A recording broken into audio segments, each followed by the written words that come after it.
పెళ్ళైనా పండగైనా వేడుక ఏదైనా పట్టుచీరల ప్రత్యేక వేదిక వారాహి సిల్క్స్. సాంప్రదాయానికి సౌందర్యానికి వారధి. సాక్షాత్తు నేనే ఉప ముఖ్యమంత్రిగా ఉండి నేను తప్పు చేసిన శిక్ష పడాలి అని చెప్పి అసెంబ్లీలో చెప్పిన వాడిని. అలాంటిది మీరు ఇష్టారాజ్యంగా కూర్చొని అధికార విధులు నిర్వహిస్తున్న వాళ్ళ మీద దాడి చేస్తే ఏమాత్రం ఉపేక్షించాం. ఎస్పీ గారికి చెప్పాం, కలెక్టర్ గారు దృష్టికి తీసుకొచ్చాం. కలెక్టర్ గారు కూడా ఇదే చెప్పారు. నిన్న కొట్టగానే వెంటనే ఆయన విజయవాడలో ఉంటే ఆయన దృష్టికి తీసుకొస్తే వెంటనే ఎస్ఐని కానిస్టేబుల్స్ని పంపించిన సమస్య సాగల. అదనపు బలగాలతో సిఐతో వెళ్తే తప్ప పరిస్థితి కంట్రోల్లోకి రాలా. ఎలా కొట్టారంటే లోపల గడిపెట్టి మరి ఎవరిని రానివ్వకుండా గడిపెట్టి మరి ఆయన అమానుషంగా దాడి చేశారు. నువ్వు ఎలా వస్తావు ఇక్కడికి? ఎవరో వీళ్ళు చెప్పిన మాటలకి తొత్తులు కావాలి వీళ్ళకి. ఈ రోజున నా దృష్టిలోకి వచ్చింది, ఇది మొదటిసారి కాదు. గతంలో ప్రతాప్ గారి మీద దాడి చేశారు, శేఖర్ నాయక్ గారి మీద దాడి చేశారు, శ్రీనివాసులు రెడ్డి గారి మీద దాడి చేశారు. వీళ్ళకి కులం ఎక్కువ తక్కువ లేదు, వీళ్ళకి అహంకారం నడినెత్తి మీదకి వచ్చి కొట్టుకుంటా ఉంది. అహంకారం తీస్తాం, తోలు తీసి కింద కూర్చోబెడతాం. మీకు ఒళ్ళు ఒక్కొక్కళ్ళకి మీకు ఎక్కడెక్కడ ఉన్నాయో తెలియట్లా. మీకు అహంకారాలు పెరిగిపోయినాయి. మీకు ఆధిపత్యపు అహంకారంతో అధికారుల మీద దాడి చేస్తే మిమ్మల్ని ఎలా తీసుకెళ్లాలో, ఎలాంటి శిక్ష పడాలో మీకు ఖచ్చితంగా చేసి పెడతాం. మీకు ఇష్టారాజ్యంగా చేయకండి. అహంకారంతో నడినెత్తి మీద కళ్ళు నెత్తికెక్కాయి. మీకు ఈ ప్రభుత్వం చాలా త్రికరణ శుద్ధిగా అందరం కూర్చొని మేము కలిసికట్టుగా ఉన్నాం. ఇక్కడ ఇది కూటమి ప్రభుత్వం, ఇది వైసీపీ ప్రభుత్వం కాదు. ఇది ఇష్టారాజ్యంగా మీరు చేస్తారంటే కామ్గా కూర్చునే ప్రభుత్వం కాదు. మీకు ఎలా చేస్తే, ఎలా నియంత్రిస్తే మీకు కిందకు వస్తారో మేము చేస్తాం. మీరు గాల్లో విహరిస్తూ ఉన్నారు. 11 సీట్లు వచ్చిన ఇంకా గాల్లో విహరిస్తున్నారు. మొత్తం మీకు ఎలా కిందకి దించాలో మాకు బాగా తెలుసు, చేసి చూపిస్తాం.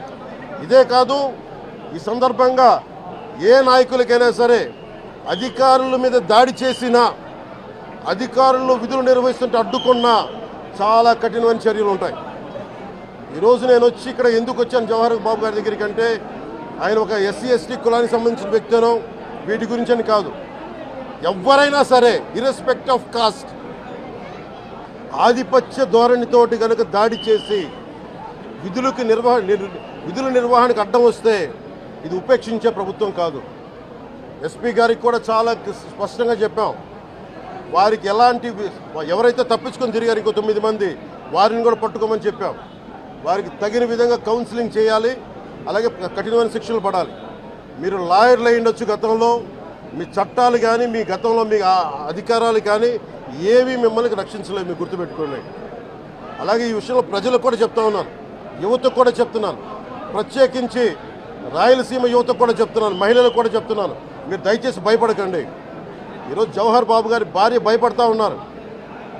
మీరు మాట్లాడితే కూర్చొని వాళ్ళ నాయకుడు కూడా మీరు కూర్చొని ముందు ఇవి కరెక్ట్ చేయండి, ఇలాంటివి కరెక్ట్ చేయండి, మీ పార్టీ వర్గాలను మీరు నియంత్రించుకోండి. 11 సీట్లు వచ్చినా ఇంకా మీరు దాడులు చేస్తూ ఉంటే మటుకు ఉపేక్షించే ప్రభుత్వం కాదు ఇది. అలాగే ముఖ్యంగా రాయలసీమ యువతకు చెప్తున్నాను, ఇలాంటి తప్పులు జరిగినప్పుడు, ఆధిపత్య అహంకారంతో దాడులు చేస్తున్నప్పుడు నిజంగా మీరు ఎదుర్కోండి, మేము అండగా ఉన్నాం మీకు. నాయకులకు కూడా భయపడకుండా మీరు ఎదుర్కోండి, నిలువరించండి వీళ్ళని, భయపడకండి. మీరు ఇలా భయపడే ఈ రోజున ఒక ఎస్సీ అధికారి జవహర్ బాబు గారి మీద దాడి చేసి కులం పేరుతో దూషించారు. అన్ని రకాలు నువ్వు ఎలా తిరుగుతావో చెప్పి దూషించారు. నువ్వు వెళ్ళి రిటైర్ అని నేను చంపేస్తావని చెప్పి బెదిరిస్తూ ఉన్నారు. ఇవన్నీ సాక్కూడదంటే కేవలం ఇది పోలీసు ప్రభుత్వాలే కాదు, దీనికి ప్రజలు కూడా దీనికి స్పందించాలి. ఓట్లేసి మన పని అయిపోయిందంటే కాదు, ఇలాంటి వాటికి మీరు బయటకు వచ్చి మాట్లాడాలి. భవిష్యత్తులో ఇలాంటి నాయకులు మళ్ళీ ఎన్నికల్లో పాల్గొనాలంటే కూడా వాళ్ళకి భయం రావాలి. మీరు ఆ స్థితిలో ప్రజలు కూడా దీనికి అప్రమత్తంగా మీరు కూడా దీనికి బాధ్యత వహించండి. ప్రభుత్వం మీకు అండగా ఉంటుంది. అలాగే జవహర్ బాబు గారి భార్య ఒకటే భయపడుతూ ఉన్నారు. అయ్యా మేము నిస్సహాయతలో ఉండేవాళ్ళం, మేము ఎస్సీ మాల కులానికి చెందిన వాళ్ళం, మాకు భయాలు వేస్తున్నాయి, మాకు ఎవరు లేరు మాకు అండగా ఉంటే వాళ్ళకి ఇదే చెప్తున్నాను. మేము భరోసా ఇస్తున్నాం. పక్కనే కలెక్టర్ గారు ఉన్నారు, ఎస్పీ గారు ఉన్నారు, ఎమ్మెల్యే గారు ఉన్నారు, మిగతా జిల్లా సంబంధించిన నాయకులందరూ, ఎమ్మెల్యేస్ ఉన్నారు, నాయకులు ఉన్నారు. మేము అందరి తరఫున మాటిస్తున్నాం. మీకు ఏమాత్రం ప్రాణభద్రతకి ఏమైనా ముప్పు కలిగినా మేమందరం మీకు అండగా ఉంటాం, కఠినమైన శిక్షలు తీసుకుంటాం అని మీకు భరోసా ఇవ్వడం జరిగింది వాళ్ళకి.